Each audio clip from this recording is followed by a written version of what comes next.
Hey everyone, this is Dustin with Screenwork Entertainment. Today we are talking about Mushoku Tensei, Jobless Reincarnation. Now, this anime is very controversial. You either really hate or you love it. And honestly, I think this anime gets a bad rap. Honestly, when I first started watching this isekai, I kind of felt like I was doing something wrong. You know, the opening really pushes the boundaries of what's right and what's wrong. But as the show went on, I found myself yelling at Rudy, the main character, not to do something. That's when I realized you're not really supposed to root for Rudius. Not at first, anyways. But as the story progresses, you see why he is the way he is, and you gain a little sympathy for him. But not just that, you see his character grow right in front of your eyes. When Rudius is first born into this world, all he sees is a big pair of boobs, and how he reacts to them. Also, running around in his house with underwear on his head as a baby, the story quickly establishes what kind of character or personality our main protagonist has. But what this show does so beautiful is how Rudius grows in both mind and body. And that's what really kind of hooked me on this anime.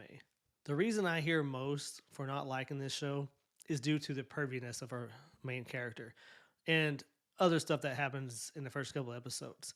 Kind of like Rudy's parents, you know, they're always banging, but this isn't just for naught. At first, you think that Rudy's father Paul is a great father, and Zenith just announces, "Oh, hey, I'm pregnant," and everyone looks so happy. They're having a great family, but then shortly after, Asha stands up and says, "I'm pregnant as well." Everyone knows in the room that it's Paul's kid, and this was a big oh shit moment for me. I did not see this coming and caught me by a complete surprise. And this is one of those things that this show does so well. Whenever you think you haven't figured out where the show is going or what kind of show this is, something else happens and throws you in for another loop. So we quickly learn that Paul isn't really a great guy, and some of the things he does to Asha, I'm not going to comment, but not that good. But that's part of the reason why I like this show so much. When you think you know where this show is going, then bam, we start a new arc in a new chapter. So let's talk about some of the side characters we meet. The first one is Roxy. She starts training Rudy in magic. When he blows up part of the house, which is a whole scene that's just phenomenal, that gives us a little taste of what the action scenes will look like, how well drawn they are. Roxy is fun and really your stereotypical mage. She's tiny and hates to be called small. And the first time she meets Rudy, she just says, "Oh great, another family thinks they have a prodigy." But quickly learns that Rudy can do silent spell casting and masters all that she has to teach. And we learn a little more about Rudy's backstory and how Roxy didn't just teach him magic, but taught him something even more important, showing him it's okay to leave the comfort of your home and to venture out. When Roxy first takes Rudius out and he sees the flashbacks of his old memory haunting him, you really think, wait, could he wake up? Could this all be a dream? You're hoping not. You're hoping that this guy can overcome all the trauma that has happened to him in his past and move on to his new life. I know I've said this before, but that is really what separates this show from the others and why I've gotten so attached to the story. We even see Roxy's home through two different sets of eyes, Rudius and Roxy herself, which is great learning more about Roxy, her hometown, and what she had to endure growing up. Another character that you just fall in love with is Selphie. We first meet Selphie when Rudy ventures off on his own for the first time and runs into some boys picking on another kid, which turns out to be Selphie, which Rudy saves, and before you know it, they're best buds, and he starts teaching her magic. Now, at first, you're not really sure if this is a boy, this is a girl, because Rudy thinks he is a boy or she is a boy. But we very quickly realize, after a very awkward bathroom scene that Selfie is actually a girl. Her full name is Sylphiette. Now let's talk about that bathroom scene. That was one of those oh my god moments when they both run up the stairs to the bathroom, coming from outside, soaking wet, and you know where this is going. You say to yourself, "Oh no, this is a chick, and Rudy is about to find out the wrong way." You even see Asha look at Rudy as he's running upstairs in an odd way, like she's not for sure what he's thinking. What I thought was so funny though is when Rudy and Selfie are making up.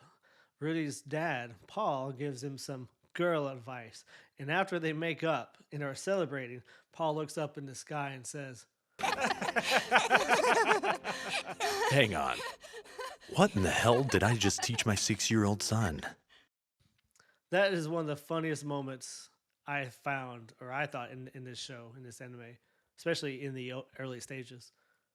So this anime throws several curveballs at you, asking Rudy ask for a job, save up money for him and Selfie to go.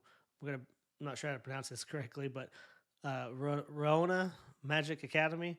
He takes a job and is shipped off for I think like 5 years for a tutoring job. And just like most animes, there is some fan service, but not really as much as you would think. Yeah, the opening you have Zenith and Asha, but you don't really see anything. Let's not forget Rudy's holy relic.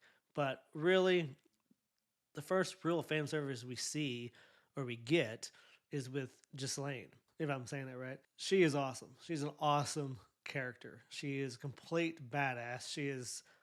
But she's not, the smartest. She's strong as hell, a badass, but she doesn't have all the smarts. Rudy finds out he is now tutoring both Ghislaine and our little spawn of Satan, Eris. The whole arc with Eris is when the show really starts to kick off. Eris is out of control and just punches everyone and constantly trains with Ghislaine.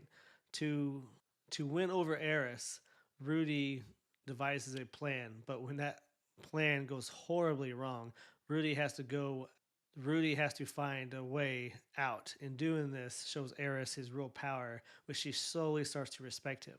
I know what you're thinking. The same thing I was thinking. That's what this show is. Rudy and Eris training. Then Rudy goes back home. Then off to university.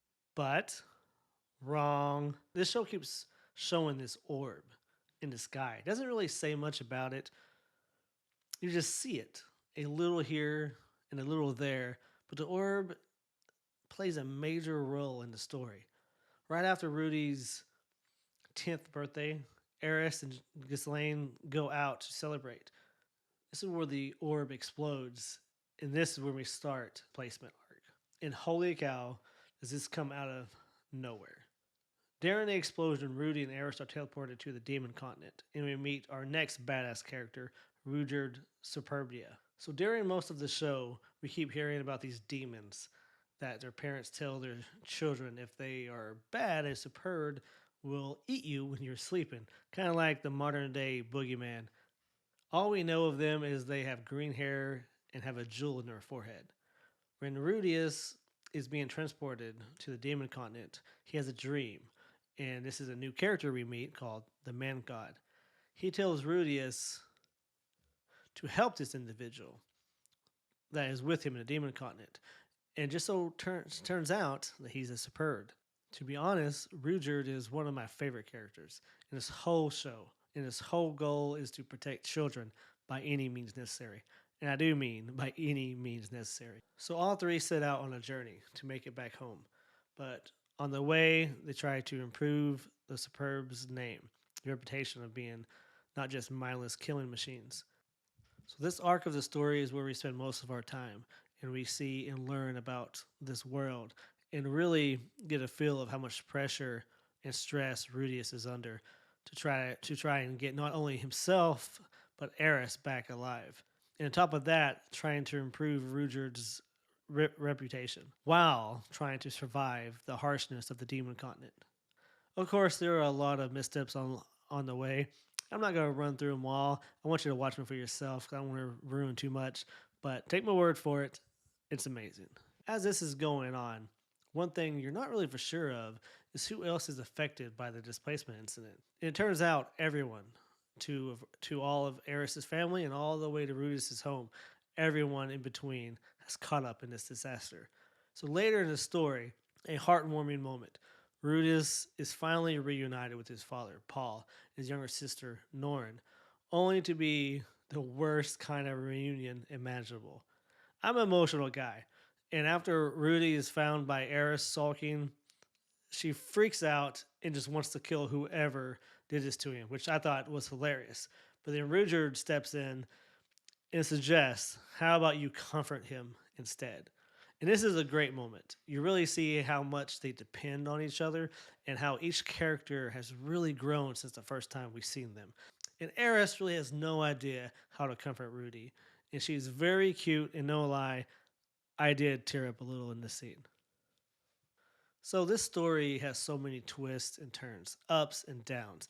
And while Rudius's group is up in a demon continent, Roxy forms a party of her own with an elf and a dwarf, which actually are from Paul's old adventuring party, in which I was kind of bummed. It doesn't really explain Eloise, the elf chick with Roxy's. It doesn't really explain her condition in the show. And if I remember right, it does in the light novel, but I could be incorrect. It might not be until the next season we learn of her condition. But they nearly miss each other.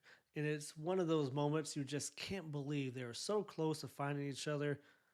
But there was a scene, or there was like a whole episode where Roxy and Rudius, they're in the same town, they're right next to each other, and they just nearly miss each other.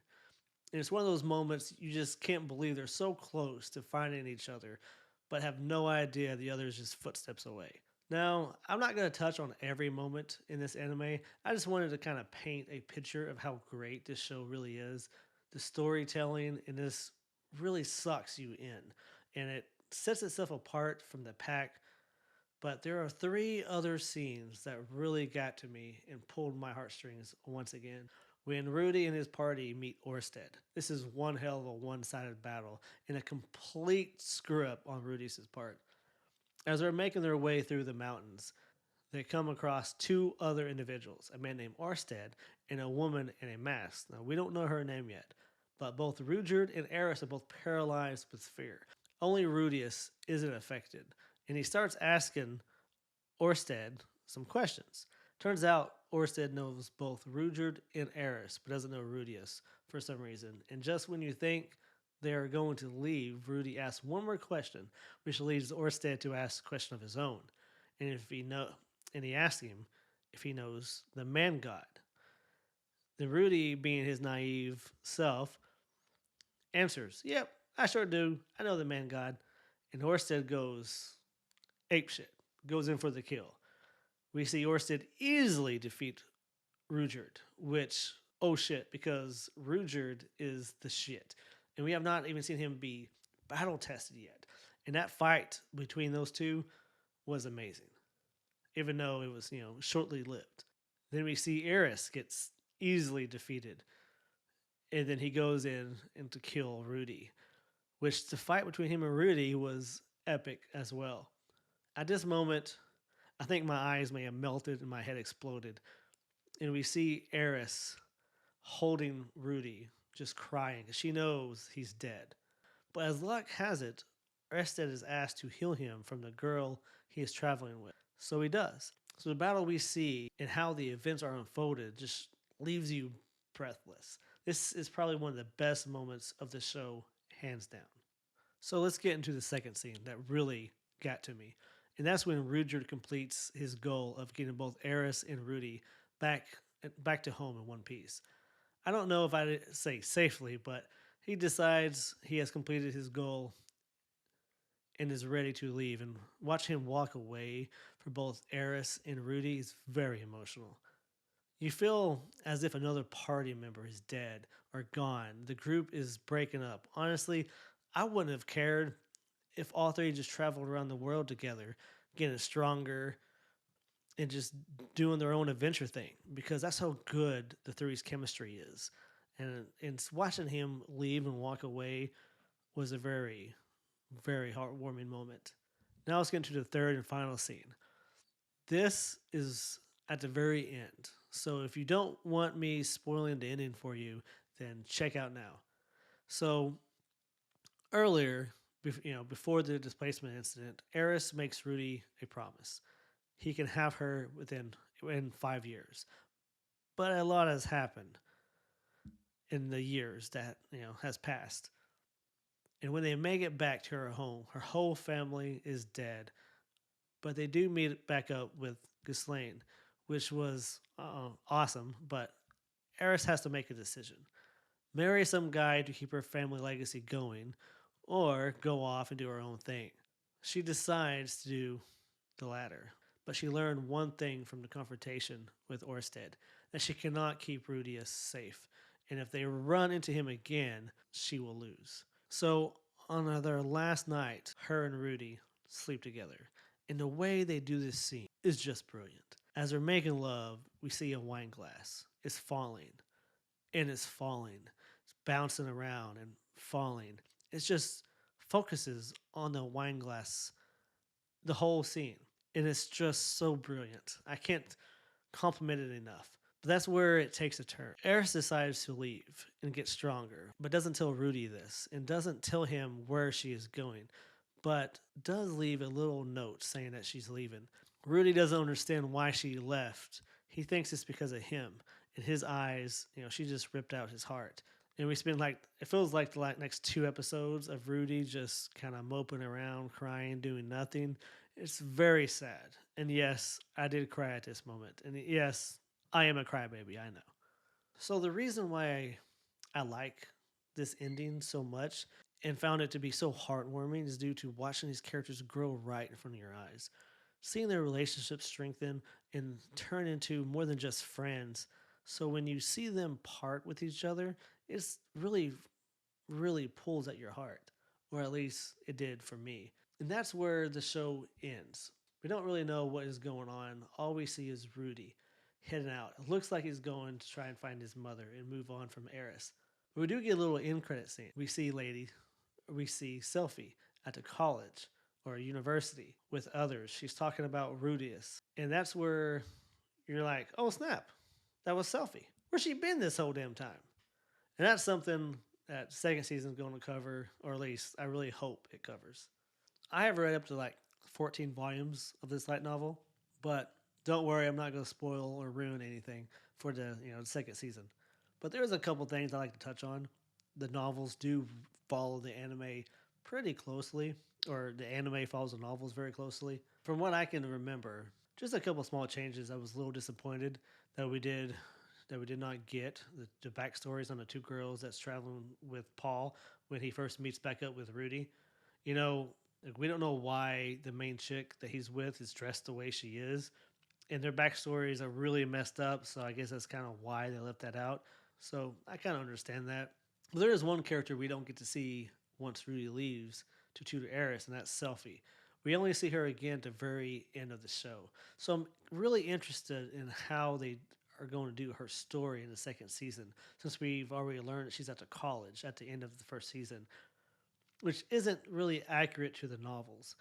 Now, the next arc we see in this story seems either you love it or you hate it.